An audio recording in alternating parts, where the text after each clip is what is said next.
What's up, family? This is Bruce Howard here, and I am just excited to be able to share with you today. For those that do not know me, I am a native of Soperton, Georgia. I now reside here in Dublin, Georgia with my family. I am married to the lovely Gabrielle Howard, 7 years. We have a baby girl by the name of Addie. Her name is Adeline Grace, but we call her Addie G. And then we have a fur baby, Bella, who is definitely very spoiled, but we love Bella, and she is our girl as well. I am a mental health counselor, but also am a pastor. I serve as a pastor of the Jordan Grove Church here in East Dublin, Georgia. The east side is where we reside, and I am so thankful just to be able to serve. I've been serving since 2020, very heavily involved in community within our church, within our denomination. I am a man of many hats. Main thing is I'm excited because I am an author now. Can you believe it? Like, wow, I'm an author. And I'm just still kind of at awe how God allowed all of that to come about.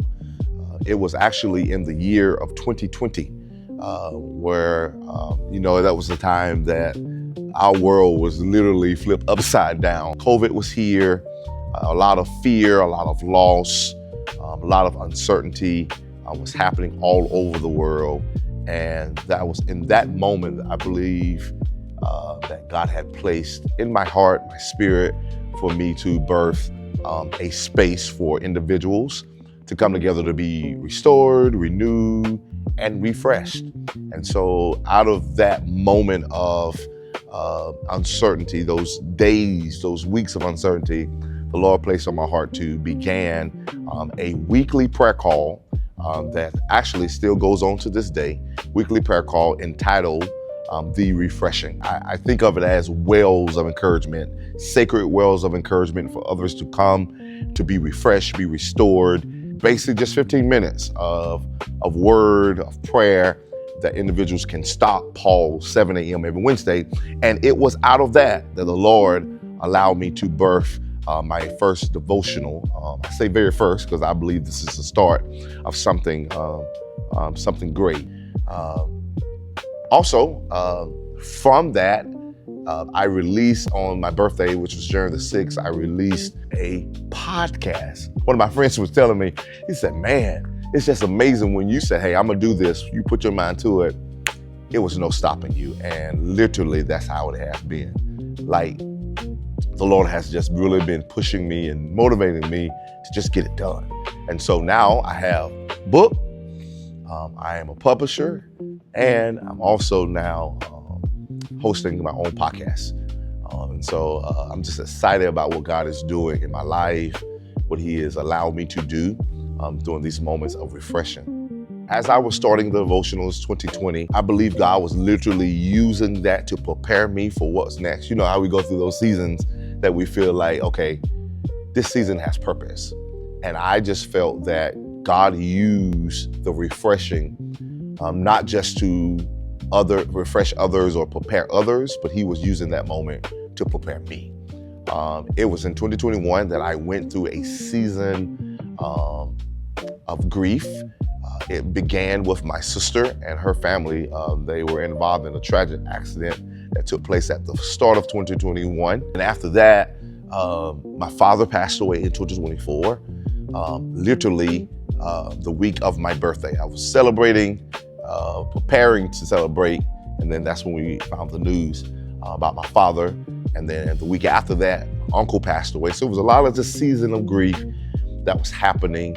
But I just believe that God allowed the refreshing to be that sense of peace, be that safe haven for me, being able to prepare week in and week out. That was definitely something that I needed. And so I believe I'm the better now because of that. And so from that, I have a book, I have podcasts, and now I'm able to just travel and just share moments of refreshing. I would say I believe that this book is for everyone. not just the old, but the young as well.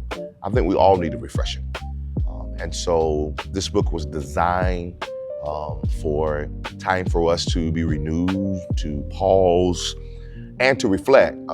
And I say that because at the end of each devotional, there is a time for you to reflect. There are reflective questions that are connected to each devotional.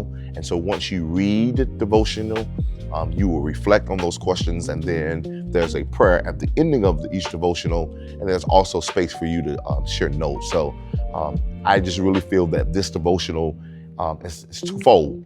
It's for us to receive, but also to reflect on what we have received. And then all of that coupled together will give us the refreshment that we need. And so I'm so thankful just to be able to pen my thoughts, pen what I feel God speak to me, to give to others, to bring hope, to bring a sense of security and peace through the refreshing. One of my favorite devotionals, I would definitely say it will be day 6. And actually, day 6 was my very first podcast, Faith in Muddy Water. That was one of my favorite ones. And I have the book with me, and I'm going to actually just read the insert from it. It states that in the mud, everything slows down. It's difficult to move. It's easy to get stuck, but the mud is also where God often does some of his greatest work. Just like a seed that grows underground, covered in dirt, in darkness, and surrounded by pressure, just know something is becoming. Even in the mess, your faith is becoming. Your endurance is becoming. Most of all, your testimony is being formed in the very place that feels messy and unclear. Can I have faith in muddy water? Yes, because Jesus never promised that every step will be easy, but he did promise that he will always be with us. He never said that he would lessen the battles, he would lessen the challenges, but he will give us the equipment. He will give us the tools that we need to endure and to get through. And so I believe that through these moments of refreshing, through this time of refreshment, God will give you what you need. But you have to be intentional in your study, in your pause. You got to be intentional in your pursuit, because it's in those moments that you will receive your refreshing. I just want to remind you that you're not overlooked. You're not forgotten, but God sees you. He sees your tears. He hears your prayers. Even those without words, know God is with you. He's listening, and you are loved. Remember, stay refreshed.